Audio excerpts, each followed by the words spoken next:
Started that. And come on. Come on.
Hey everybody, this is Alicia, your AVP. Tonight I'm joined by my fiance Jack, and below us is our good friend Jess, or NB Geek, and we're going to be discussing Orville Season 3, Episode 9, Domino.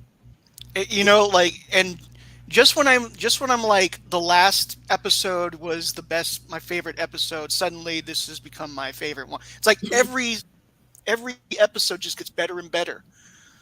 I like what I don't know how to say that name. Borealis. Borealis. Okay, I agree. Midnight Blue does deserve a fucking award. Yes, Yes. 100%. Now I will say this because Alicia sent me that tweet afterwards with the tissue box, and it's kind of like that's almost half the goddamn season. Mm-hmm. And what I like about it is they did it right. I mean, like, when it comes to Charlie, they did it right for her this season. Yes. They started her off like she, a little unlikable. She's angry. But then throughout the season, she is mainly at Isaac because he's a Kalon, and he did the bad thing. But then over time, over like the next 9 episodes, like she spends time with Isaac, and then she spends time with that other Kalon, and she begins. Temis. I always call him Tema for some. I just want to call him Tema. But and you spend all that time with them, and learn that hey, like there's a reason why they are the way they are, but they just need to learn that not all biological people will enslave them. Right. And then she actually apologizes to Isaac, and they start working well together, like getting along. Yes. Yeah, one of the things I will say is unlike New Trek, what they did with this season of Orville is they managed to take a character in 9 episodes, give her a full character arc, and make us give a shit about her. Yeah, make us give a shit about her because there's a key thing they did there where, and notice nobody cares about the fact that she was in love with a girl. Nobody gives a shit. Yeah, no, it was her best friend. Yeah, exactly. It was they her didn't best put any friend. emphasis on it. But here's the key part. She said she wasn't just my best friend. I loved her. I was in love with her. And I never knew she did because I never told her. That's what is eating her up. And we all know, I mean, most of us know that kind of feeling where it's like, I didn't tell the person. I'll give you a perfect example. I had a woman who I was going through my divorce.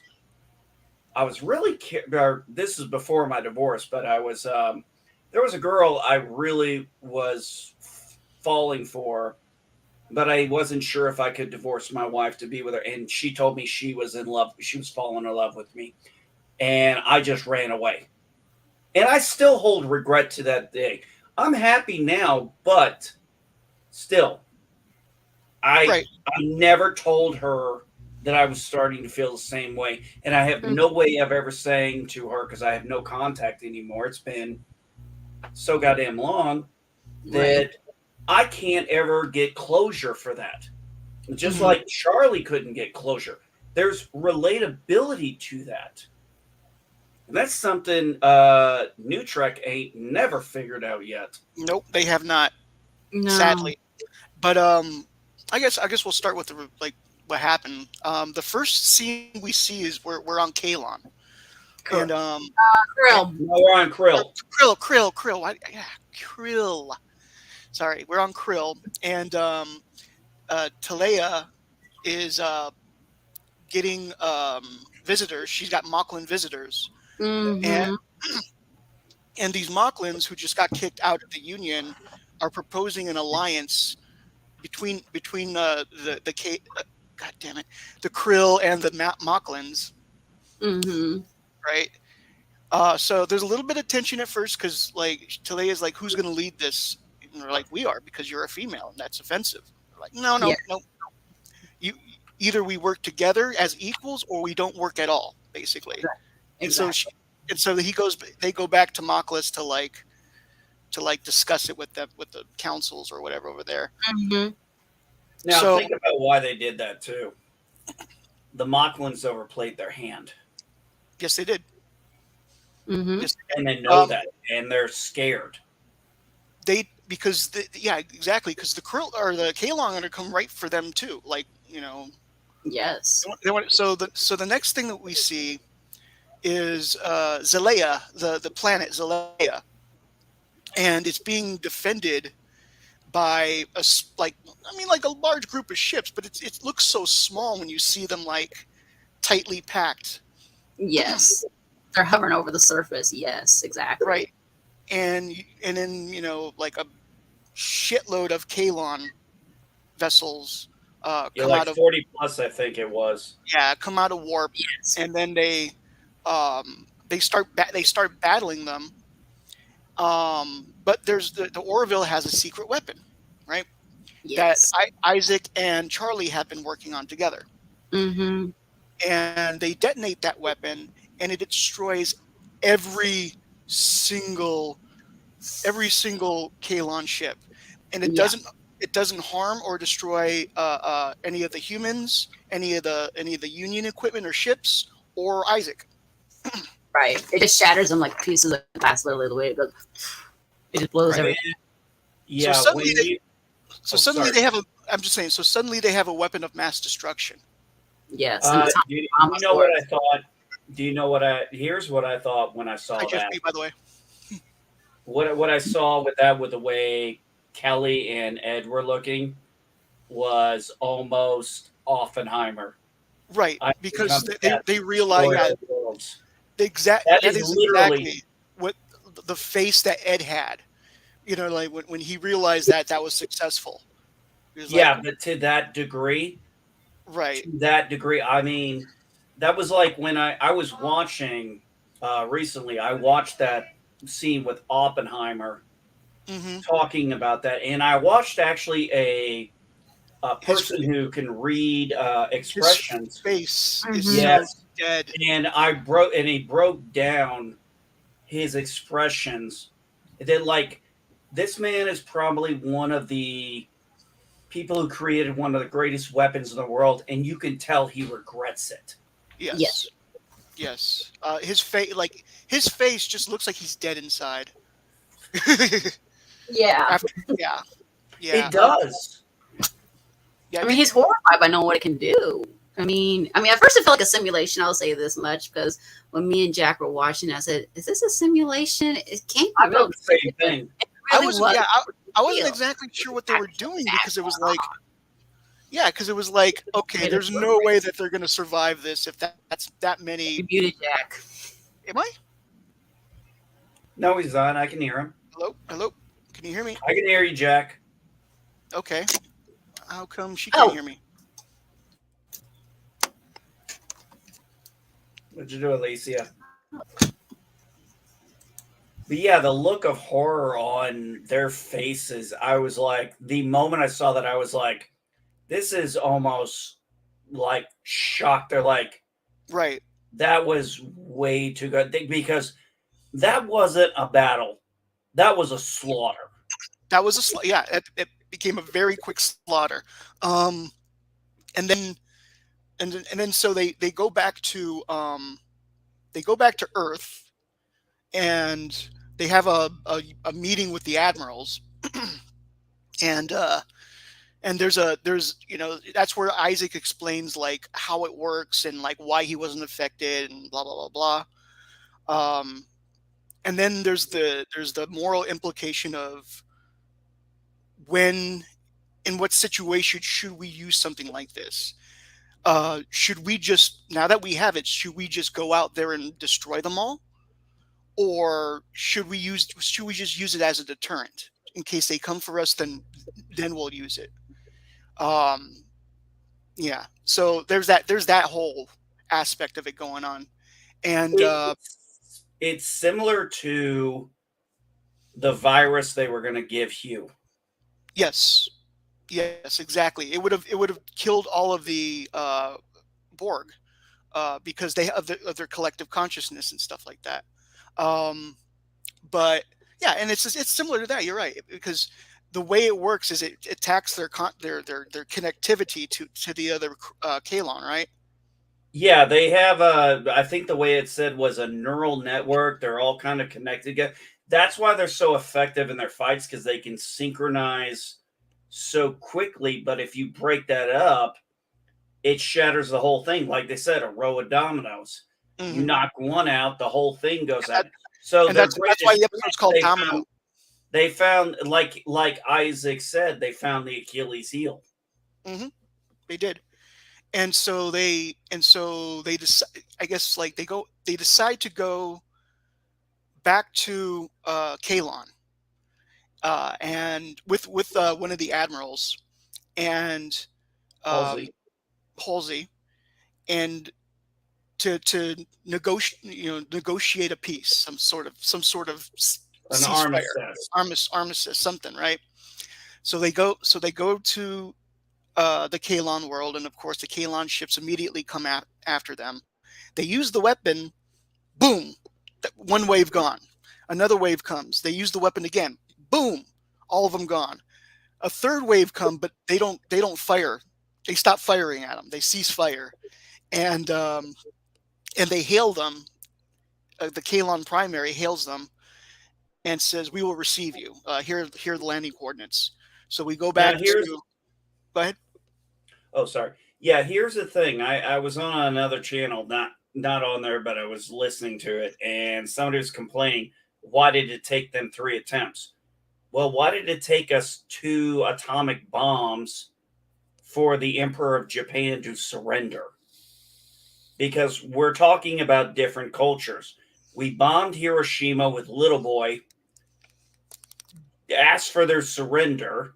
They didn't do it. We had to drop Fat Man on Nagasaki. The Emperor finally surrendered, and some of his generals were so disgusted by that they committed seppuku because they Right. believed in the whole everybody should die. And we know why that we did it. If you look at history, how many American allied forces would have been killed in trying to take Japan? Right, like in a full scale invasion, that would have been bad. But yeah, so yeah, that's exactly what they're trying to do. They're trying to find some sort of armistice. Unfortunately, the only way they can do that is by like slaughtering tons and tons of Kalon. They have But to know. Also, the other fact is the Kalons did not know how well this weapon will work. Sure, it was seen one time, but now they've seen it work twice consecutively in a very short period. hmm That lets them know this is not a one-off weapon.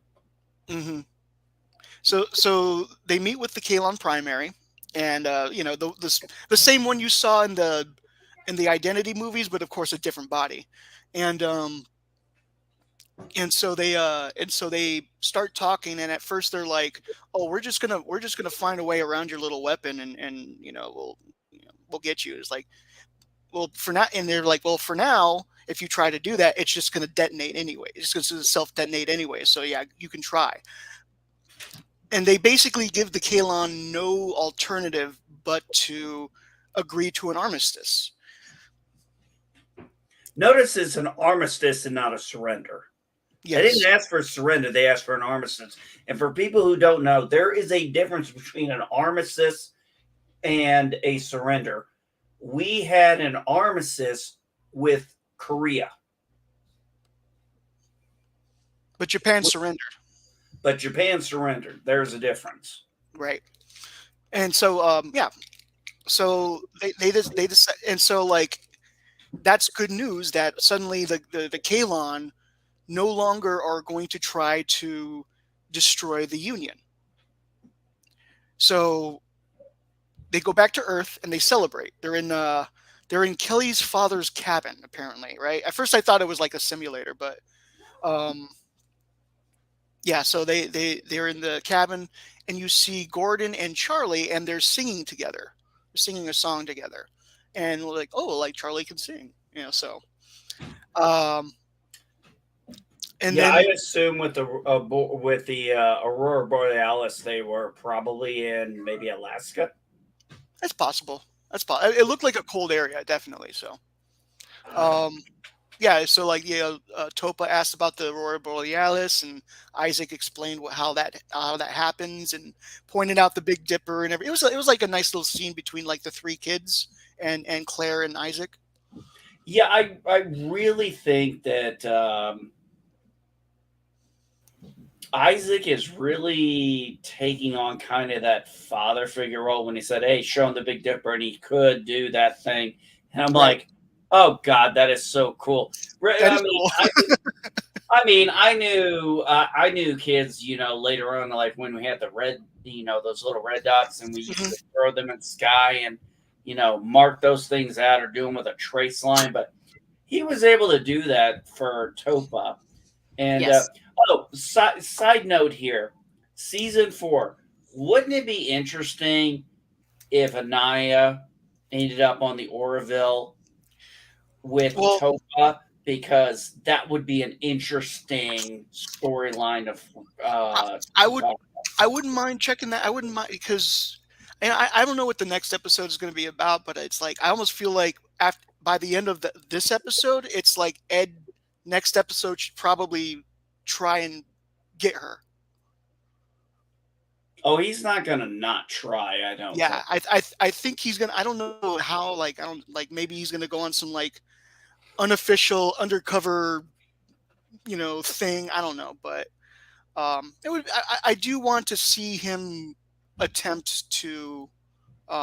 Now that Talea has been captured, I'd like to see him just. By the way, I'll explain it later. But so yeah, so they have a good night, and the next, and then like while they're sleeping, we go back to like Union headquarters, and there's just this random lieutenant or whatever. You see him. We follow him through an elevator and through a door, and then he shoots the people in the other side of the room. And he takes him with another partner. They steal the device, that the mass killing Kalon weapon.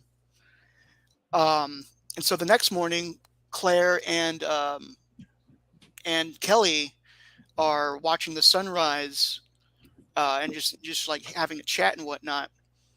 And then Kelly gets a communication call From Halsey and says, where's Ed? Get him up. You get your crew ready. The device has been stolen. I did miss one thing. There was a conversation between Ed and Charlie, because Charlie feels like they should have killed them all. Right? Yeah, there is that aspect of it, but here's the thing. That's not beyond the realm of human nature. I mean, she understands Isaac changed, Tim has changed, but can an entire, I mean, just because an individual can change. But here's the key thing we need to remember. Just because an individual can change does not mean the entire people and their ideology can change. Think about what Men in Black did when Kay talked to Jay. He goes, "No, a person is smart. People are dumb, stupid, paranoid, and you know it." Mm-hmm. That's true. Yep. Yep. Yeah. So they, but yeah. So she has a conversation with Ed, and Ed doesn't really like admonish her or anything. He just listens. Right. Um. I So think she's struggling with the fact that she still feels that way. Now, right. she can show empathy and sympathy for Isaac, and because Isaac was built after he wasn't there during the builders, and Correct. Yes. Timus is trying to, Timus told her, "Hey, this is what happened to us. This is all we knew." Mm-hmm. Mhm. And we interpreted what was being done to Isaac the same way. Right. I mean, remember, these are not, I mean, despite what people want to say, you cannot compare them to Data. They're No, not the they're same very No. thing different. They're very because different. Data Yeah. was 20 plus years old at that time. Isaac is what? A couple of years old, basically. About And Kalons have been, these Kalons have been around for a long time, but they've been isolated and they still hold that. I don't know if we call it a prejudice, but in their programming, probably a fear. Probably. There was also Because remember, Kalon Primary said, "Are you here to enslave us?" yes. And then when Halsey says, "No, we just want it into the violence. We want to stop," and they talk about, um, having, we'll find a way to beat the weapon, basically saying, "We don't trust you." Still, Right. And there was another conversation with Charlie, Gordon, uh, um, Jay. Damn, Jay Lee's character, and where'd she go? oh, where'd you go? Oh, I want to answer Miss Watchtowers here. Hmm? Yes, she did have PTSD. Yes, I agree. And and My and that wife has my wife and I both have PTSD from our military experience. It happens in different ways, but yeah, I mean, you don't go into combat and come out the same way. It just doesn't happen. And you don't join the military and see and learn the things you know and come out the same way. It just, that as a sailor, mm, it just doesn't happen.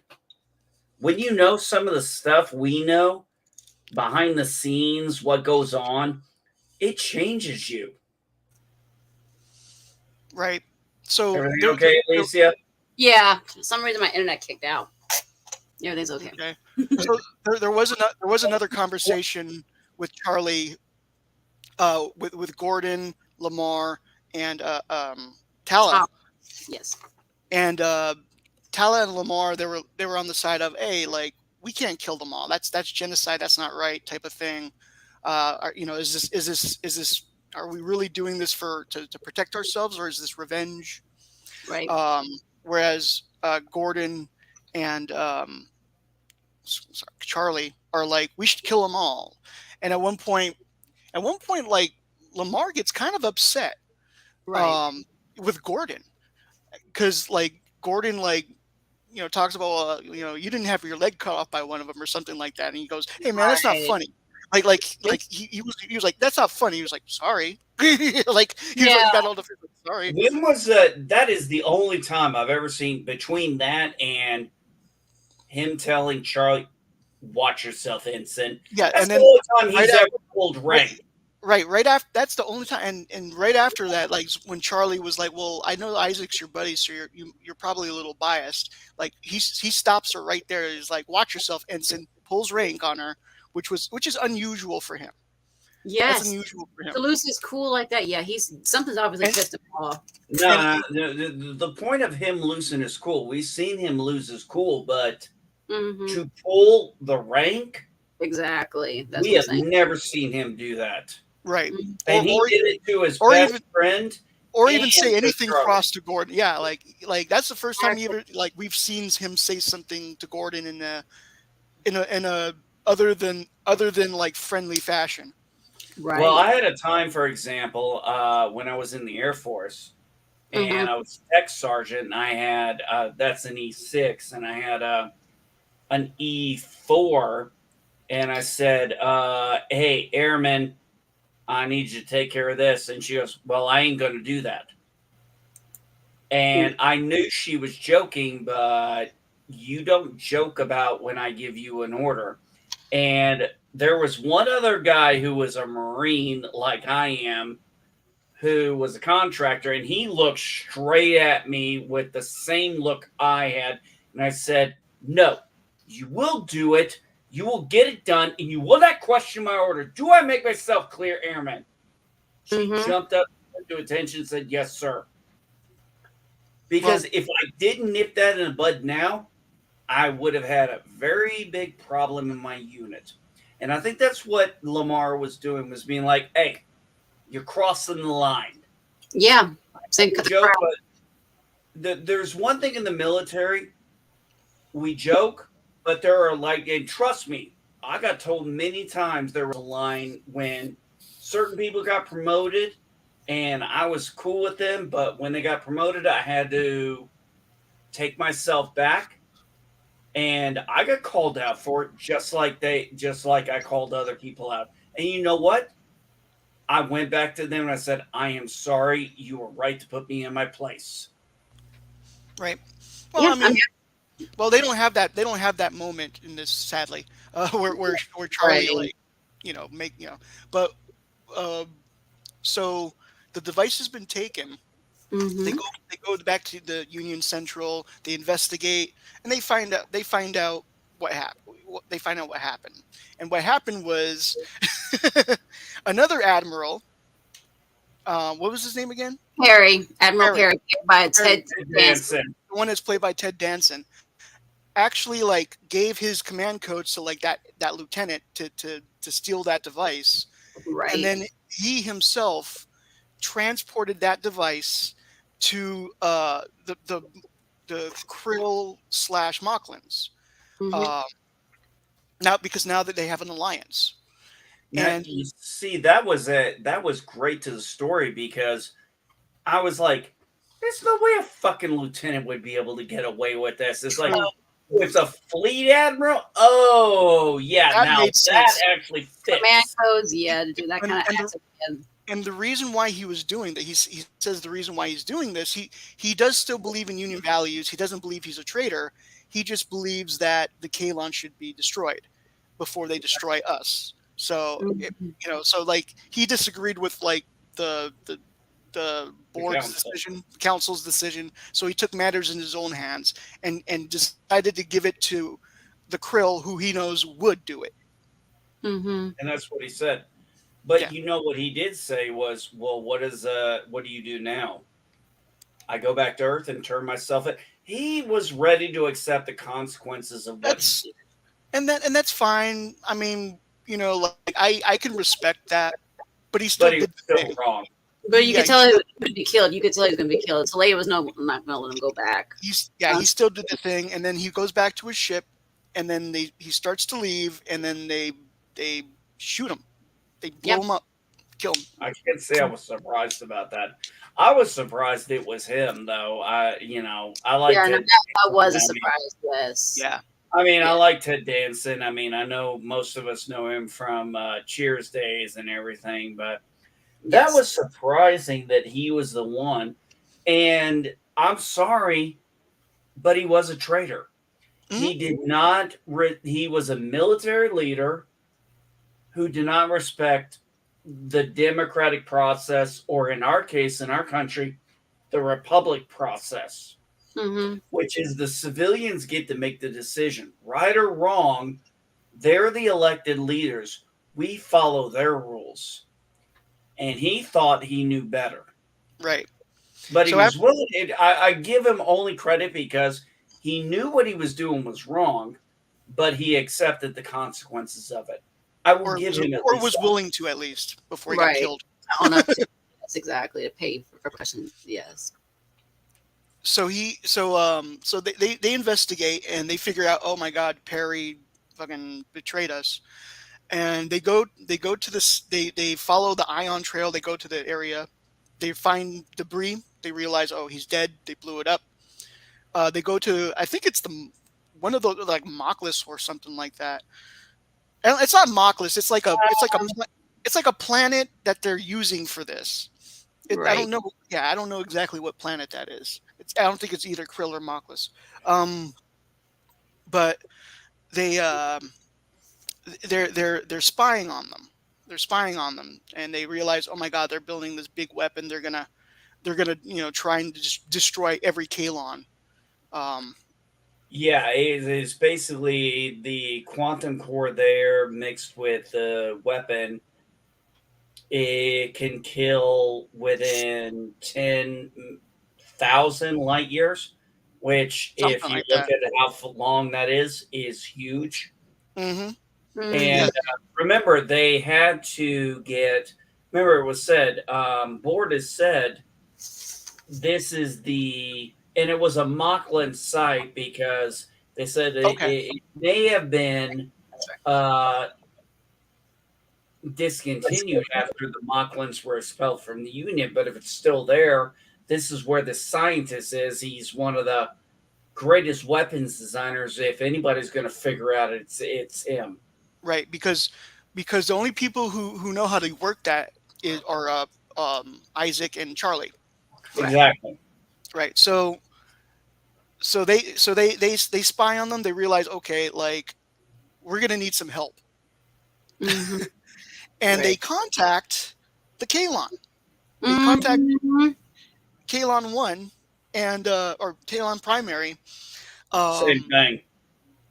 yeah, and they explain what happened, and of course their Primary is like, oh, like, you guys are incompetent. Why don't we just get it ourselves? And then they explain, like, why. And once again, they give them no choice but to, because they are going to use this weapon unless we stop them, right? So he said, so they don't give them a choice. The Kalon once again have to help the Union, right? Yeah, they sort of blackmail them to doing it because they used the device, I believe, twice to let them know, okay, we Yes, need business. Do three not mess times. with No, they us. used it. They used it 3 times, but this time they're Right. telling them, "Hey, these people are going to use this to wipe you all out. Yes, Exactly. We are Just. telling you, we are trying to stop this." Mhm. yes, and Kalon Primary, he's not really understanding why they want, they like, um they're trying to help them, Mhm. but he decides to go with them, and so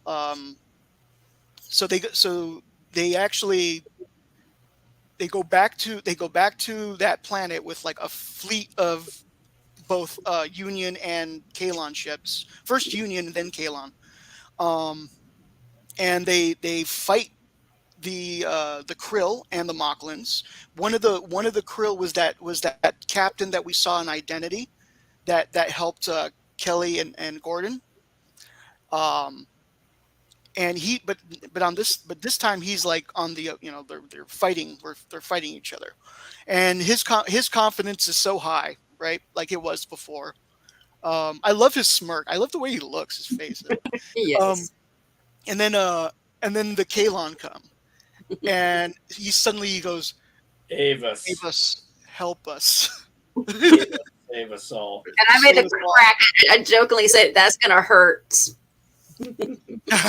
Yeah. But and yeah, and his ship gets blown up and he dies. he does. um Meanwhile, they release those Paradon fighters down to the surface of the planet, and you have some fucking dog fighting going on, like some really good dog fighting. Like Yes. Star Wars level shit. It had a lot of Star Wars vibes in this scene. A lot of There's Star yeah, Wars this, vibes. yeah, it felt very Star Wars. Just a lot of the pew pew Especially going in on in New those Hope. scenes. Yes, Yeah. yes. Um, but it's led by Lamar and Gordon, and Mm. so this, finally they get to work with each other again. Very rarely are they in the same scene in this season. So it's like really nice to see them like working together and shit. And Gordon's Well, in trouble and Lamar helps him, and Lamar's in trouble. well, Gordon helps. well, it shows that kind of like Jordy and Worf, even though they're no longer at the helms and the ops, Hmm. one's security, one's over in Engineer. engineering, Mhm. they still maintained a close relationship, which I believe Gordon and Lamar absolutely did. Yes, they did. Yeah. And I love seeing him in the Pterodon or whatever the hell it's called. Yeah. I was waiting for them to like pull it out after they did it in the first But episode. damn, watching Gordon. Yeah. So Yep. there was and then they're all protecting a shuttle that has Charlie, Tala, and Kelly in it, And And Isaac as and well as Kalon Primary. the Kalon's primary, as yes. well as Isaac and Kalon primary. I'm just gonna call them primary. That's fine. Yeah. So they all go. They all like bail out of the shuttle before it's destroyed. They have little jetpacks, so they like jetpack themselves all to where they need to go. Hmm. And then they. I like how Charlie did that too. Just Yes. pull the chute before you hit the ground. For her final episode, I'm glad they like gave her like a badass scene like that. She's just She was- like, I'm going down. You coming with? Yeah. So that was cool. Like, see the flip. So they all go to where they're supposed to go, and then they split up. The two Kalons are they go to find the scientist, if I remember correctly, right? They They go to do. find the scientist, and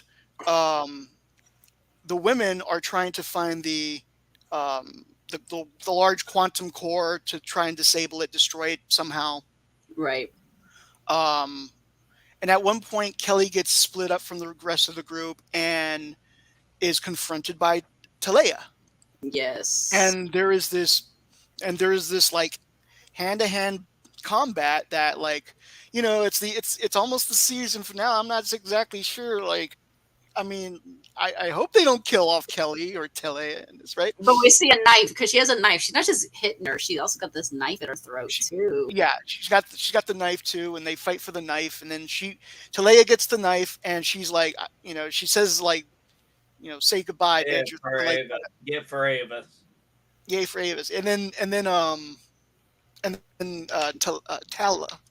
Tala, Their names are so similar, it's confusing me. Tala tackles Talea. Now, what I loved about this was it was a woman fighting a woman, and another stronger woman had to save them. So even Kelly can be bested, which shows, hey, she's not a Mary Sue, which we all knew she never was. And Right. she didn't give up. And remember when she said, took you long enough. Yeah. Exactly. I mean, that was just one of the things about Seth MacFarlane and the writing team is they know how to write good women. Yes, they do. They know how to write strong women. Charlie, in 9 episodes of her existence on the show, was a stronger woman than Mikey Spock ever could hope to be. I think that she's a stronger female, a better female, strong female. I think she's a better strong female character than that Ortega's character in Strange New Worlds. Mm-hmm. I don't even remember that. I haven't even finished Strange New Worlds. I'm going to be honest. I haven't seen it. Season I haven't four seen the kind of, I'm going to be honest. Season 4 kind of bored me. Right. Season 4 of Strange New Worlds? No, season 4 of Stranger Things. Oh, if you're talking about Strange New Worlds, I can't really remember jack shit about it. Well, yeah, but anyways, I do think she's a really strong female, like really good. Yeah. They do, and same with Talea, so like she gets so they capture her.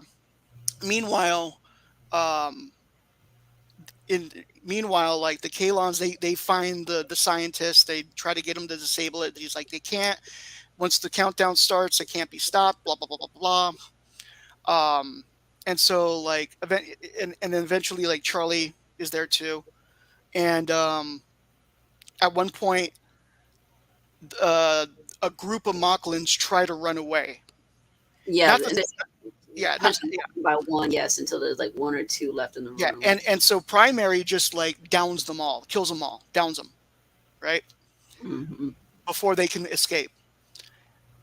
And then there's one Mocklin left, and that Mocklin has a gun, and he slowly pulls it out. He aims at Charlie. He's about to shoot Charlie while she's doing her thing, and Isaac blows the gun out of his hand with his head cannon. Yes. And then he keeps his head cannons open and looking directly at him in case he pulls anything else. And He's basically saying run. yes, he gives him a plenty of time to react and realize, okay, like get out of here, and he gets out of there. And Isaac puts his cannons away. And then Primary comes up to Isaac and is like confused. Why did Is you like, do that? Why did you do that? why didn't you kill him? He was like, I didn't need to. He was like, It wasn't And necessary. Charlie's like, you can learn a thing or two from Isaac. yeah. So Charlie says that, and Hmm. yeah, and Kalon Primary is just confused. Um, so Because then, Kalon Primary, remember, Kalon Primary has had very little interaction with biological since the extermination of their creators, their builders. Right. yeah, I agree. And yeah, so they realize they can't stop this thing. So Charlie has this idea. She's going to overload it, but it's going to blow up. It's going to basically blow like a quarter of the planet off of the out into the space.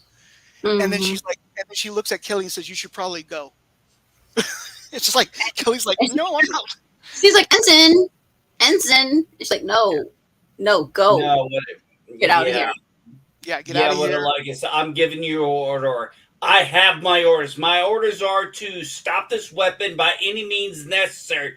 If you're not, are you going to countermand them, or are you going to step back and let me do my job? Something At like that that. Yeah. moment, I knew she was not making it out of there. Well, yeah, Mm. yeah. And then so Kelly's just like try to get out, and then they leave. And then so they leave the planet. You see them like, Kelly's like, everybody abort, get off this planet, get back to the ship. Tells Ed like as soon as they get there, like, warp out of there, stuff like that. And then so they so yeah, so then the last scene, well, not the last scene, but like the last Charlie scene is basically she's doing the thing, she's overloading the thing, and it's overloading, and then you have a very close up shot of her eyes, I'm here, Amanda. and her eyes, you can see the reflection of the explosion coming right at her. I love that. Such good effect, such good. Indeed. I like the last word she said. I'm here, Amanda. Right. She's And like, it's basically almost like I survived because of you for this moment. yes, Yeah.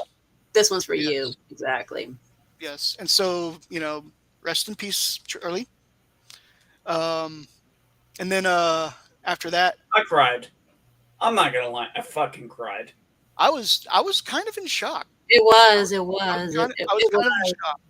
It was done. And then they talk to the shuttle. They talk to the shuttle. Kelly and Ed talk on the Where's screen. Charlie?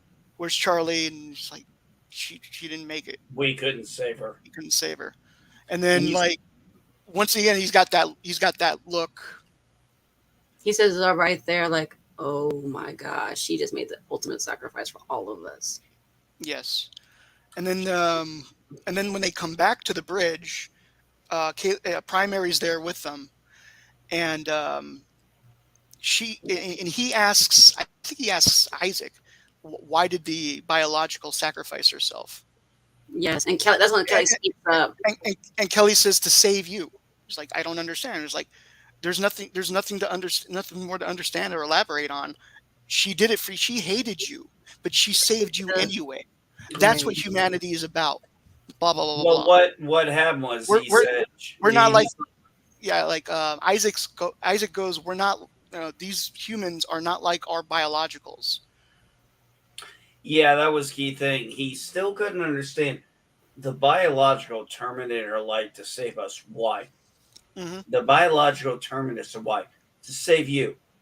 Please clarify. There's nothing to clarify. It just answered your question.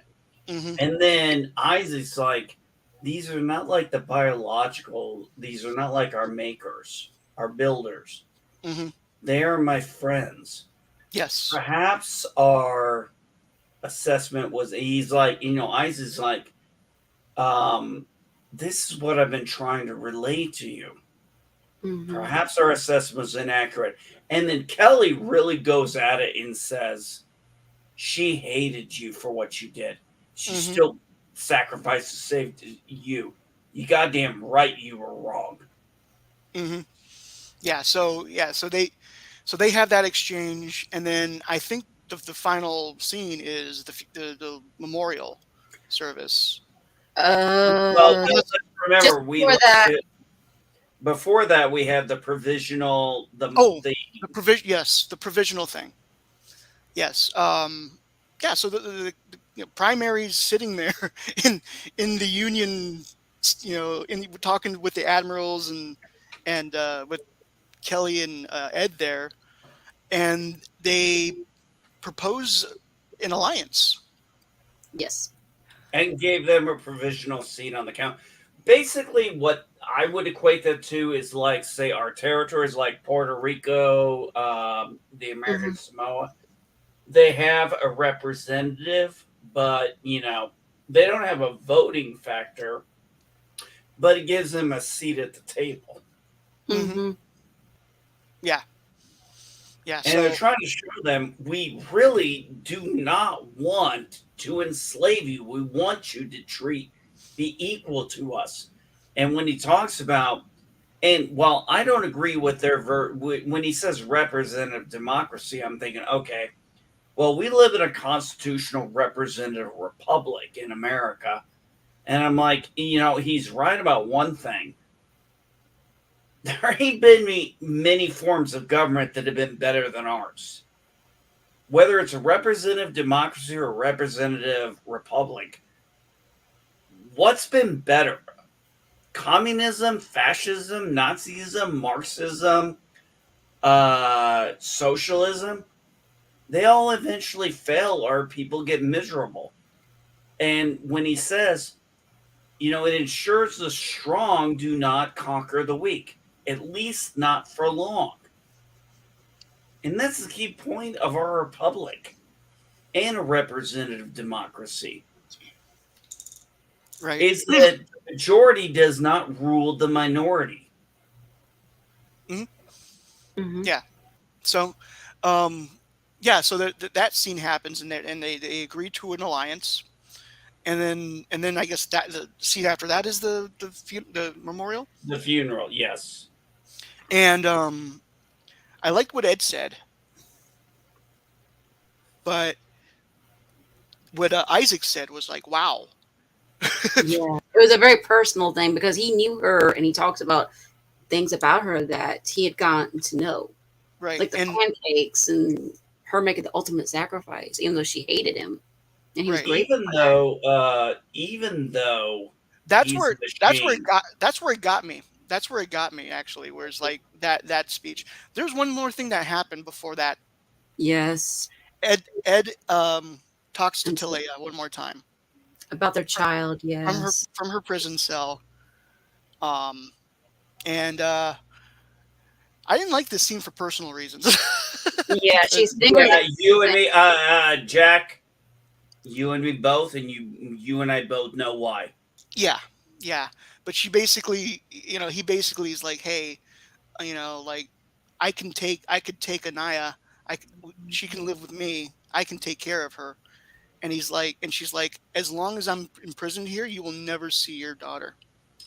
Yeah, that's a thing that reminded me, and I think probably you, Jack, of our exes. Yep, 100%. They put themselves before the benefit of the child. Yeah, Now, thankfully, my oldest daughter learned that a long time ago, and through nothing I did, I didn't have to do a goddamn thing. My ex-wife does not want to see my daughter or my grandson for her because she cares. She wants to see it. She wants to see her for her. And the Mhm. worst part is she's even more contemptible, as Ed said, because she's using her daughter as a bargaining chip, hmm which you and I know is the most offensive thing you can do with you goddamn right. hmm You don't make your child a bargaining chip, and you don't fuck with the man. You don't fuck with the father's child. yeah. So For let's move on. sure. No. Let's move on before we get too upset about that. So we Sorry, found man. out that Crow's Yeah, birthday that was touched me. Thomas. I'm sorry. That really struck a nerve with me, and I'm glad it struck a nerve with you for what you've been through. Yeah, I remember. I think my reaction when I told Alicia here is like, I don't like her anymore. I just made Yes, a comment. Said, I don't either. I don't either. there were times I actually thought she was redeemable, but Same. no. After that moment, I was like, there was nothing redeemable about you. You Nah. put your child like that? Nah, no, I'm out. Because you don't do that with your children. You don't put you're Yeah. supposed to be the protector of your children. Yeah. Mhm. But we already know like she doesn't really like even see her, so it's really sad. Because she's got this what is the term? Messiah concept. She really Sure. believes she's on. Misogynist. No, not misogynist. Messiah complex. Oh yeah, She that's has a Messiah complex. She really believes that she is the savior of Krill, and she, despite her feelings, because you see her look, realizing she's like, you'll never see your child, you'll never see her again. But the thing is, she's being charged for war crimes. hmm She right. is never going back to Krill. And No. you know damn well Krill does not have the ability to get her out. Not when now that they're aligned with the Kalon. No. The Mockers are like saying, nope, we're not going to interfere with these folks. No, no, we're out. Yeah, so I do have a suggestion of what the next episode might be based on that, as I think Ed might go and try to maybe unofficially, without Union help, get Talea, or not Talea, get Anaya. Anaya. I hope he does. I think he will. Right. Yeah, I kind of hope so, but I mean, we'll see what happens. but the ceremony, the funeral service, what Ed said, and then what Isaac said. I mean, like I said, it felt like Isaac kind of spoke from the heart as best he could, Right. Yes, and he he did. said Claire. He said Claire had helped him hmm draft it, but the Mhm. words are my own. Right. So that meant he really put effort into it as Yes. best he, and you could see everybody's face, and he's talking about, he's doing what, okay, when my mother-in-law died this February, at the funeral, uh, people were asking for someone to stand, anybody want to talk, and I could see the family members, the main family members were waiting for others to talk, and I'm like, I'll be the first one, because somebody had to be the guy. And I'm like, I'm going to be the guy because I'd known the woman for 15 years, what I knew. And I said from the heart Right. what I felt, what I thought about her selflessness, about her dedication. My mother in law died of rheumatoid arthritis. Ouch. You have no idea. We have no idea the pain she was in. But here's the thing: I could see it in her face. I could see it in her nonverbals. I could see it in the way she walked. She never complained. She never complained about her pain. She always took care of family. And she was one of the strongest women I've had a chance to know. And I think what I said got others to get up and say it. But somebody's got to be the first. Right, right. Mm-hmm. And I did notice that Lamar was there, and he was feeling pretty. He looked like he was feeling maybe a little guilty about Right, for snapping at her earlier because I think that's the last interaction he had with her. I think so. Was he snapped at her? Oh shit, that's right. I didn't even think about that. Yeah. And So remember, he's there. Gordon's there. He was crying. Well, Yeah, Gordon understood her point of view and even agreed with her. I Mhm. mean, he was the only one. I mean, he was the only one on Charlie's side. Right. Yeah, and they become buddies because like they'd been working together on the council. Well, yeah, there's that bond that goes together, and I'm sorry, but like I said, I'm here, Amanda. That was it for me. That was the point. Oh, yeah. Where it's like, Oh yeah. I mean, this was That definitely a very emotional episode. That was the highlight of it. It was sad. But it was also like, she saved an entire species, and a species that she loathed. Yes. and brought them to and by Yes. her actions, brought them to the table, and that's the way Isaac said it. Mm-hmm. Brought enemies together because of her sacrifice. Mhm. Yes, And that is the truest form of patriotism. I agree. And that wasn't even, and that's not what she was doing. She was just following orders and doing what she knew she had to do. Mm-hmm. And her prejudice, and mind you need to remember, she did not forgive the Kalons for what they did. Nope. No. She But forgave she Isaac started for that. there was but she Just Isaac believed there was a chance at change. and Tema. Timness, yes. I know. And she know. believed there was a chance at change for them. Mhm. And her orders were to stop that damn thing at all costs. True. Well, she followed her orders to the goddamn letter. She got the medal. She's getting the Union Medal of Valor. She's a goddamn hero. Because here's the thing that would have check this out too. Like, because they were in the middle of that battle, and the only thing that was like keeping them alive were the Kalons helping them. Had the weapon gone off and all the Kalons were destroyed, all those ships would have been just like the Krill would have like blown up every Union ship. Yeah, it would have been a very icon. Yes, they wouldn't have been. I don't think they'd be able to win a fight no between. Yeah, both the Krill and the Mocklins. Yeah, so So not only did she save those people, she saved everyone in both of those fleets. Yes, the enemies and the Union. Yes, exactly. I mean, she didn't have to. She didn't have to. Well, think about this. She didn't have to save Isaac, but she did. Because it was the right thing to do. And look, let's be honest. The Krill and the Mocklin are going to be at a disadvantage because they had a large force that got destroyed from that explosion. Mm-hmm. And it's going to take them a while to recover from that.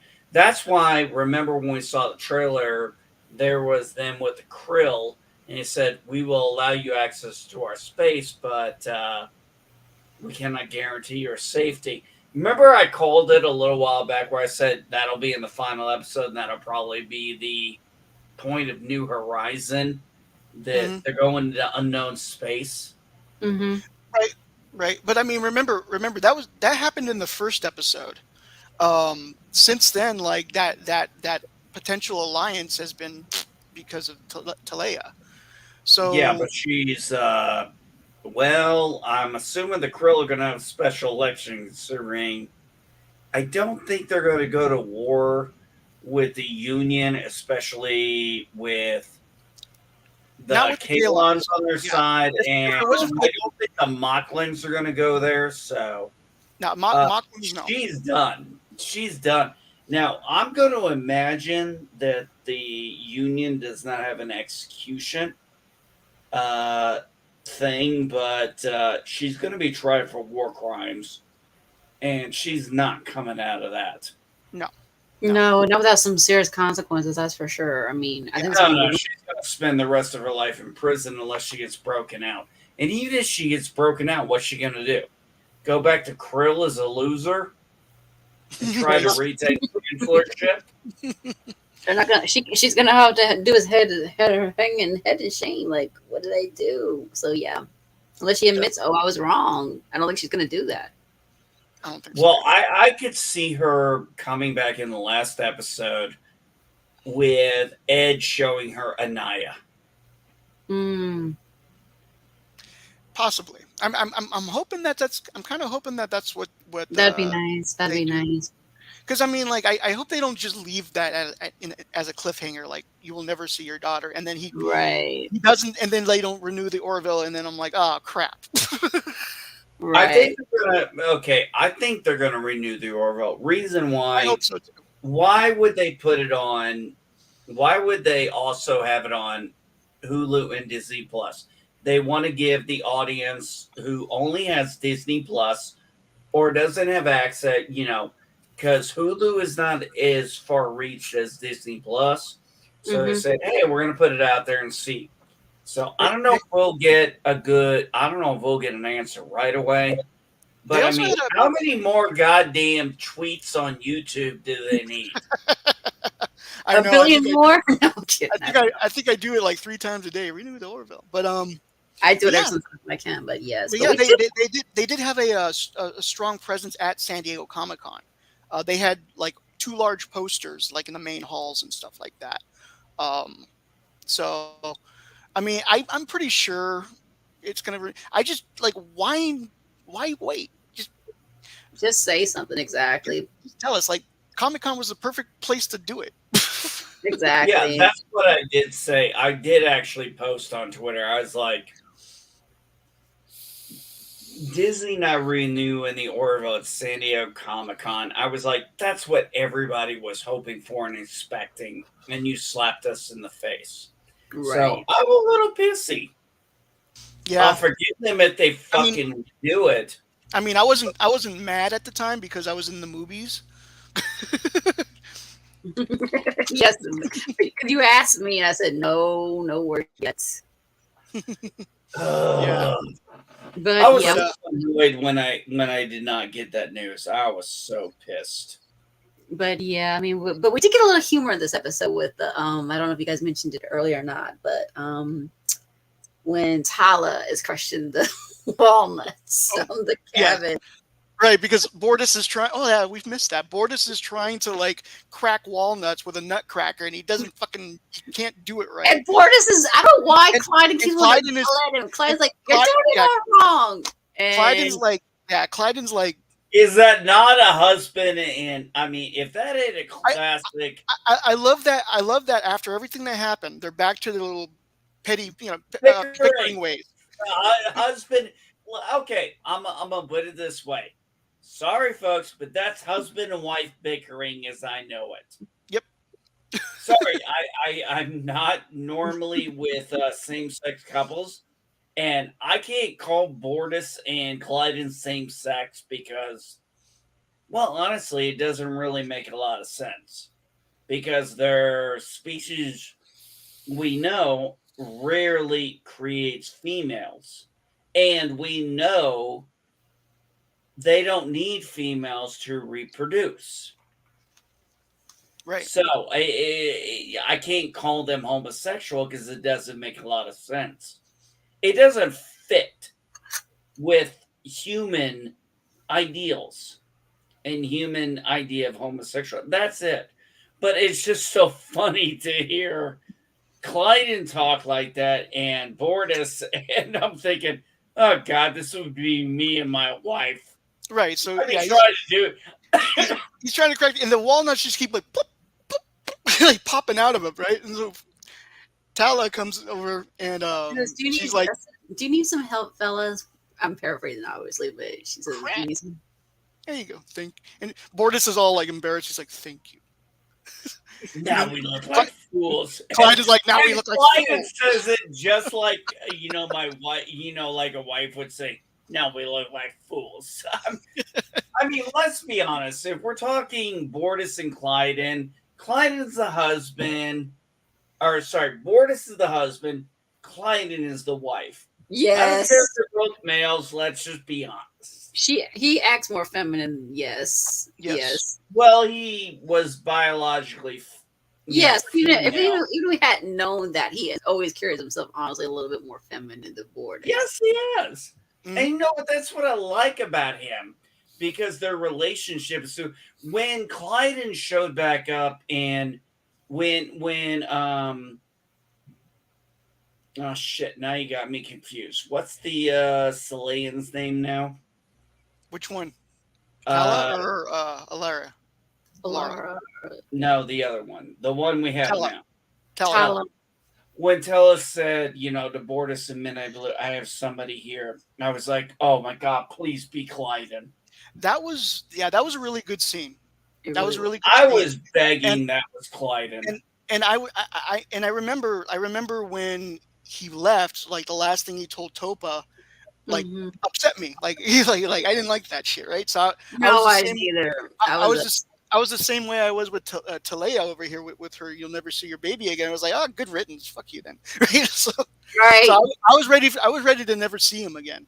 But when he came back and he apologized the way he did, I was like, yeah, all right. Well, I had a similar situation back in 2016 with my daughter. My daughter made a comment to my wife, which I took as a threat. So I sent her to her mother's, which was going to happen, but I didn't bring her back. I left her there. And my ex-wife put her through hell. And when I finally came back a year later and picked her up from her aunt's house because she couldn't live with her mother, I cried like a baby and said, I'm sorry. I let my emotions cloud my judgment. Right. And there is nothing worse for a father or mother to have to deal with when thinking you let your anger and your bias get ahead of your judgment. Mm-hmm. And, that's kind of the same thing Charlie had. Charlie's bias, which in my opinion was justified. Mm-hmm. But she finally realized, okay, I may be wrong in some areas. But it was very wonderfully done. And in 9 episodes, Charlie had a complete story arc that I thought was very amazing. And I'm very sad she's not coming back. She's not going to be back. Yeah, that's too bad. Yeah, she as I said, like, these guys know how to write a character and make you care about them in such a short amount of time. We lost her. And unfortunately, New Trek can't do that. They bring in the character, and the way they make you like them is for everybody around them to be like, you're such a cool person. We like you. Like, it's like, it's forcing. Yeah. She came off as unlikable, but at first, sure. Obviously. Sure. But we found out why. And then she finds out why the Kalons did what they did. And that's the best thing about the show. Oh, shit. My dogs need to go out because they need to go out and play because they are running like crazy. But the thing is, there's so many layers that they put together for Charlie that was actually beautifully written. I mean, you know me, I've said it on Twitter. I think this has been a masterpiece of sci-fi writing, directing, acting. Everybody put their heart and soul into this. And now I feel lucky because I actually got to meet Charlie Ann Winters, is her real name, at the screen at the IMAX screening that I got to see. Oh, Um, nice. yes, and it's funny. I always have this like, I told Alicia this. I have this, normally I'm like, okay, like I can separate the actor from the character, right? But sometimes when the first time you're introduced to like an actor is like the way you were introduced to Charlie. For some reason, I had this idea like when she's going to come out, she would come out with like that demeanor, like that type of almost teenage attitude. Um, no, she didn't. Like this. She was like this, like wonderful tiny little ball of happiness. Like she was so excited to be there. She was so excited to be there. I don't remember what interview I saw, but somebody said something. He goes, there's something about Americans that is very different from other people. They tend to really gravitate towards the actor like they're the character they portrayed. Yes. And I said, and some people would find that insulting. I'm like, you're right. We do tend to do that. We tend to think the actor is the same. And then, of course, that's why we have the saying, don't meet your heroes. I Because know. I know Manu, the guy who played Ichib on Voyager. He gets that a lot too, where like people see him who he is, like as a normal person. He's like a weird, quirky, but happy, I lovable. know, I remember Yeah, seeing him. and you know, so like he's nothing like Ichib, right? So he always has to remind people, like, I'm not Ichib. I just played him. Well, I think that's just a thing. Sometimes we kind of fall into that pit. I don't know why we do it as Americans, but we just kind of do. I guess it's when a certain person, I think that's where the stereotypes come in, or the typecasting, sorry. The typecasting comes in. That's where we think the actor is the same as the person, the Mhm. character they're playing. Now, I've met William Shatner, uh, and I love the fact that people are like, "What is William Shatner doing now? He's just saying whatever he wants." I'm like, "He's 90 fucking years old. What the Yeah. fuck does he?" I'm thinking grumpy old man. You're supposed to be smoking cigarettes. You're supposed to be smoking filtered cigarettes. All right. I'm 94 years old. What the So fuck do I care? so yes, he's 91 years old. He's a successful actor. For someone who he's not the best actor out there, he has a very successful acting career. Yes. He's financially stable, and he's been to space, Yes. right? Yes. So like, I mean, who Yeah, else? Who exactly. else is there to? Who else is there for you to impress? He doesn't give a shit no more. That's what Kevin Well, told me. the thing is when I got to see him at Indiana Comic Con, it was right after he got back from space, and I Mhm. remember saying, I was like, "Wow, I've never met." Ooh, damn, beer's kicking in. I was like, I I never I need to met. grab a beer. I'll be back. I was like, I never met a real astronaut, and he's 90 years old. He's like, yeah, neither have I. He didn't even consider himself a real astronaut. I'm like, you've been to space, for God's sakes. But he's just so humble to say, I got to go, okay, That is he whatever. right there. He is so humble. I think during the time when he was, annoyed with Star Trek always being, but I think as he grew older, he appreciated, it's like Leonard Nimoy. They got annoyed always being referenced to it, but then they finally started to realize there's a reason people love these characters and love us playing them. And instead of being pissed about it, we should embrace it. Like, remember, Sir Alec Guinness really got annoyed about everybody talking about Star Wars because he really hated the lines he did in there. But over time, he even towards the end, he's like, yeah, I can start to see why. Sometimes it takes a while for them to understand the characters, they remember this was a new concept that the character takes on, that you are not just playing a character, you are now playing an icon. And I think that was not something people like William Shatner, Leonard Nimoy, Sir Alec Guinness, and people like that were prepared for. They took on a role that was so iconic that everybody associated. Now, normally that means typecast. William Shatner went on to do all kinds of things. He went on to do Tech War. He went on to do T.J. Hooker. He wanted to do what was it, Boston Legal? Boston Legal. And he was, and if anybody doesn't know, he was in 2 Twilight Zone episodes back in the day. Thank you very much. Before Star Was Trek. it just one? Yes. Yep, and Miss Congeniality movies. He was in those. He was Priceline commercials. I mean, he's and he was in Fanboys with Kevin Smith. And remember, Mark Hamill was in Jay and Silent Bob Strike Back as what was it, Conk Knocker? Cock Knocker. Wait a minute, what is your name, Cock Knocker? Oh, it's interesting. Funny story about it. Bob! I just got punched in the balls by a guy named Cock. Avenge me! Avenge me!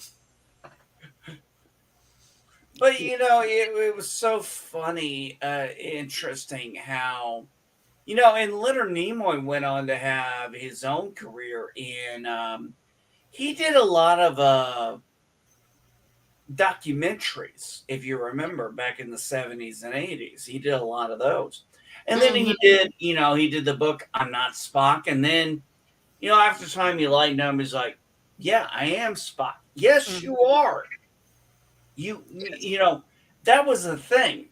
We're talking about the 60s and 70s when, it used to be like Shirley Temple. We knew who Shirley Temple was. We knew who Clark Gable was. We knew who Humphrey Bogart was.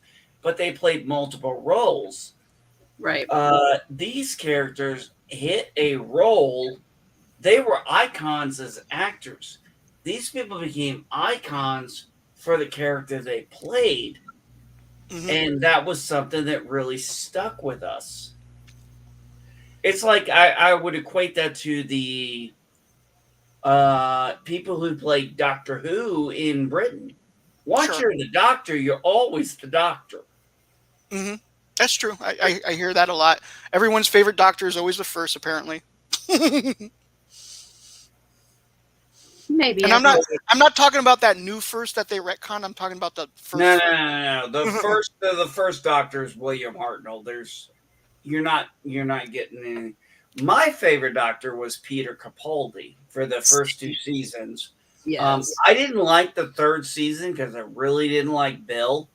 Probably on a similar level, like a lot of people didn't like Claire, although I liked Claire. But for me, I ended the show at Sarah when the Husbands of River song. Because I was like, you know what? This is a good ending. I was like, this could be a good ending for me, and I'll leave it there. And I haven't seen Jodie Whittaker. I saw a little bit of Jodie Whittaker, but I mean, I loved her in Broadchurch. I thought that was a really great role for her, but I did not see her. Yes, Jeff B. I know Nemo was in Invasion of the Body Snatchers. Yes. Yep. Yes. But yeah. So like I guess we're off topic. So we should probably either like. So we'll be back next week. How would you rate the movie, Alicia? How would you rate that episode? Oh my goodness. 15 out of 10. Yeah, I would say the same. Like way better than like my expectations, and then this is where they exceed them. So my problem is every episode has just and I'm kind of like I don't even know where to rate this. I'm just like, if I'm going 10 out of 10, I'm saying half this season is 8 out of 10. Nothing in this season has been below a 7 at best. my one minor complaint, I think the only real minor complaint I have is it seems like except for this episode, thankfully, every single episode they tend to like add the word bullshit in there somewhere, and it was Right. kind of becoming cliche. Like once or twice, sure, but like once an episode, like it's gonna be like Kenny dying. You're gonna be expecting it, right? So, Mhm. That's how they I cut actually that out. hadn't. Oh, I hadn't even caught on to that. oh, you didn't? Okay, I did, but Oh, it's a thing I don't really like. I didn't like it when they cursed in like classic Trek because like they never do. And so what it does, it pulls me out of the story. Like Right. the like I didn't really like in Generations when the Enterprise was about to crash into the planet and Data goes, "Oh shit." Like I laughed. But like I laughed because that not because that was funny. It was like that was so stupid. Like why did you Of do I all that? the think things to say, uh, yes. I think the only thing they ever said in classic TOS or TNG or any of the series, the Damn in only hell. curse word they ever said was Damn, "damn." Yeah, damn in hell. That's it. damn it, Jim! I'm not a doctor. I don't consider hell a bad word. I No. just Well, consider it a place. when I was a kid, like they did when I was a kid. So for some Right. reason, Oh yeah, they did too yeah. when I was a kid. So Mhm. We rejected it. I couldn't say the word hell, or they treat it as if I said shit or something. So Mhm. I went with the Bart Simpson thing back in the day. What'd you guys talk about in church? Hell.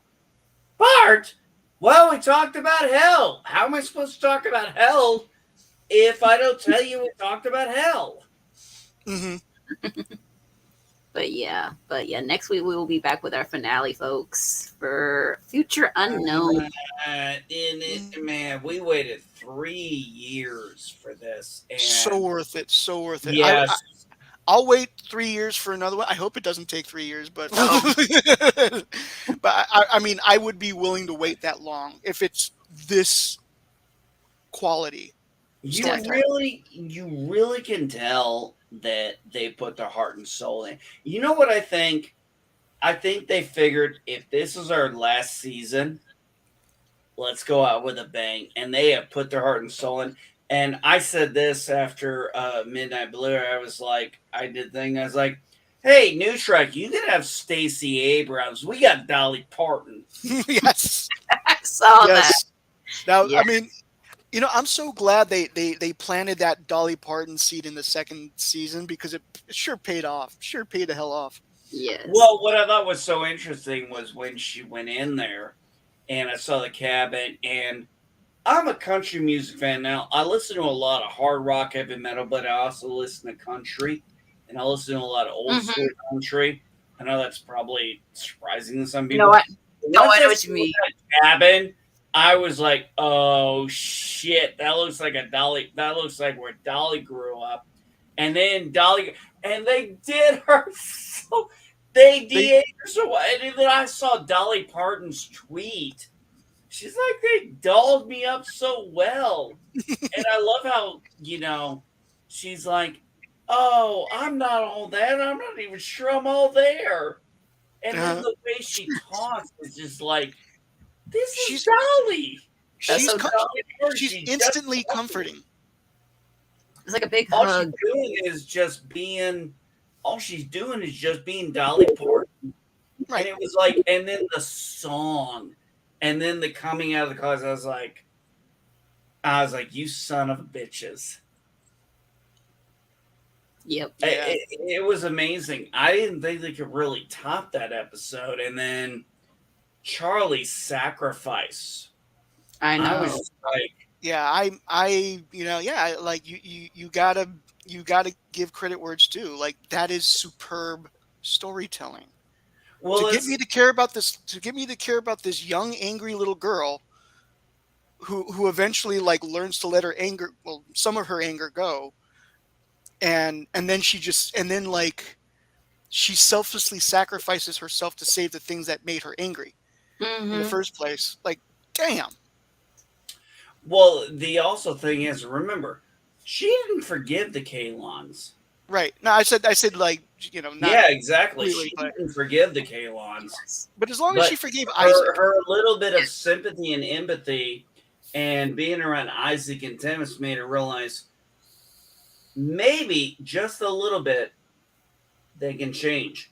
And she did her job as a military union officer. Yes, she did. And I think she Yes, taught she And Tim the Kalon, yes, she taught him a lesson to say, hey, not all humanoids are this way. Yeah, Miss Watchtower, yeah. and good on Tim.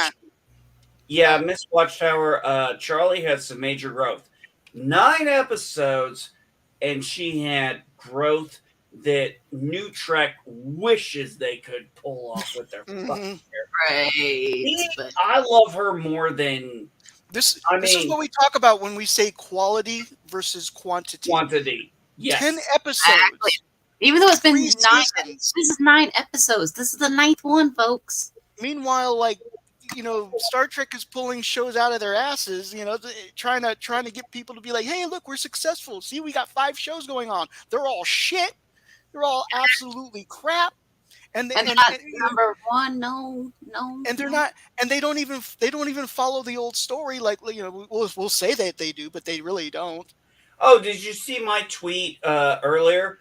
I was on Yahoo, and there was a scene, and I captioned this clip. I took a screenshot of this clip where it said, Captain Kirk's greatest enemy is coming back, and it was literally talking about the Gorn captain from the arena. And I was like, I'm pretty sure Khan! Yes, Khan. Of course. By the way, don't scare your family when you scream like that. But yeah, like I said, we're gonna wrap up, folks. I'm sorry, but that drove me nuts. I'm like, are you? But you're right. You are so I right. literally was thinking of the scene when Gina Davis from Long Kiss Goodnight. Were you born this stupid, or did you take lessons? I think New Trek took lessons. I think so too. We All can right, learn we this got about way what's off our page, but we got through this. This was a great episode, though, Alicia. I mean, I don't know how the season final is going to go.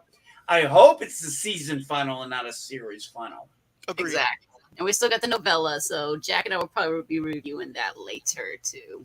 Yeah. That's you guys. I kind of want to like I gotta stretch read that out though, because if they do renew the Orville, like it's going to be at least a year or so before we get anything. So I want to stretch that novel out. Of course, we will. But yes, but we will see you guys next Friday night. Good night, everyone. I'm still reading this.